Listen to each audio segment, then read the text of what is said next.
নমস্কার বন্ধুরা, হাতে রয়েছে মাত্র 10 মিনিট। সকালে এর মধ্যে তৈরি করতে হবে স্কুলের টিফিন আর হাজব্যান্ডের অফিসের টিফিন। কি করি ভেবে না পেয়ে তৈরি করে নিলাম এরকম জলখাবার।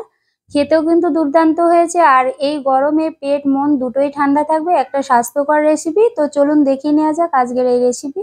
আমি একটা বোল নিয়ে নিয়েছি, তার মধ্যে 1 বাটি নিয়েছি ময়দা আর স্বাদ মতো নুন দিয়ে তার মধ্যে আমি অল্প অল্প জল দিয়ে একটা গোলা তৈরি করে নেব। আপনারা চাইলে আটা দিয়েও তৈরি করতে পারেন, তবে আমি এখানে ময়দা দিয়ে তৈরি করলাম। আমি একটা গোলা তৈরি করে দেব। তার আগে আপনাদের মনে করিয়ে দেব, নতুন বন্ধুদের যারা এখনো আমার চ্যানেলটিকে সাবস্ক্রাইব করেনি তারা আমার চ্যানেলটিকে অবশ্যই সাবস্ক্রাইব করে পাশে থাকবেন। দেখুন ঘনত্বটা। এবারে কিছু সবজি নিয়েছি, টমেটো কুচি, ধনেপাতা কুচি, পেঁয়াজ কুচি, কারি পাতা কুচি, আর নিয়েছি অল্প গাজর আর কাঁচা লঙ্কা কুচি।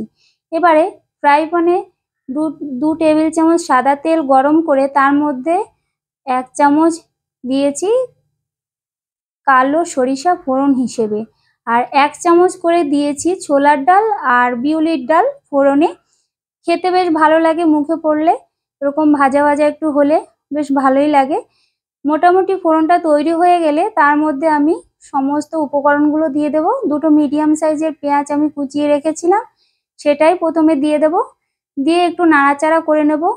খুব ভালো ভাজার দরকার নেই, মোটামুটি কাঁচা ভাবটা চলে গেলেই যথেষ্ট। এরপরে দিয়ে দেবো গাজর কুচি, টমেটো আর কাঁচা লঙ্কা কুচি। এবার একটু নাড়াচাড়া করে নেব। আপনারা চাইলে আপনাদের ঘরে থাকা যে কোনো সবজি দিয়েই তৈরি করে নিতে পারেন। দিয়ে দিলাম স্বাদ মতো নুন, আর দেব কারি পাতা। কারি পাতাটা দিলে ভালো লাগে, যদি আপনাদের হাতের কাছে না থাকে নাও দিতে পারেন। এবার একটু নাড়াচাড়া করে নিলাম। একদম শেষে দেব ধনেপাতা। ধনেপাতাটা দিলেও বেশ ভালো ফ্লেভার আসে। আবারও বলছি, আপনারা চাইলে আপনাদের ঘরে থাকা উপকরণ দিয়েই তৈরি করতে পারেন, যে কোনো সবজি দিয়ে আপনারা এইভাবে তৈরি করে নিতে পারবেন। চটজলদি বেশ স্বাস্থ্যকর একটা রেসিপি। এবারে ঢাকনা খুলে আমি সেই গোলার মধ্যে এই সমস্ত উপকরণগুলোকে একসাথে মিলিয়ে নেব। একটা হ্যান্ড উইক্সের সাহায্যে আমি মিলিয়ে নিচ্ছি। ঘনত্বটা হয়তো আপনারা দেখে বুঝতে পারছেন, খুব একদম পাতলা নয় আর খুব ঘনও নয়, এরকম তৈরি করে নিলাম। দেখুন ভালো করে মিলিয়ে নিতে হবে।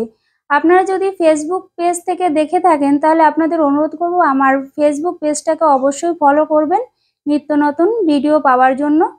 এবারে ফ্রাই প্যান বসিয়ে দিয়ে 1.5 হাতা মতো আমি দিয়ে দিয়েছি সেই গোলাটা, সবজির গোলা দিয়ে সব দিকে একটু ছড়িয়ে দেব।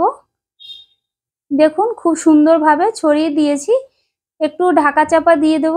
1 মিনিট মতো ঢাকা চাপা দিলে যথেষ্ট, বেশি টাইম লাগবে না। এবারে উল্টে দেব। উল্টে দিয়ে একটু সাইডগুলো ভালো করে চেপে চেপে দিতে হবে যাতে বেশ ভালো সেদ্ধ হয়ে যায়। এবারে চারপাশ থেকে 1 চামচ তেল, সাদা তেল ছড়িয়ে দেব। আপনারা এখানে চাইলে ঘি কিংবা বাটারও দিতে পারেন, তবে আমি সাদা তেলটাই ব্যবহার করেছি। খুব সুন্দরভাবে তৈরি হয়ে যাবে, বেশি তেলের দরকার হয় না, আর খেতেও কিন্তু অনবদ্য লাগে। যখন তখন আপনারা তৈরিও করে নিতে পারবেন, এমনি সকাল কিংবা বিকেলের জলখাবারেও তৈরি হয়ে যায়। দেখুন কতটা সুন্দর লাগছে। এবারে আমি এটাকে মুড়িয়ে নেব, যেমন আমরা রোল তৈরি করি সেরকম রোল তৈরি করে নেব।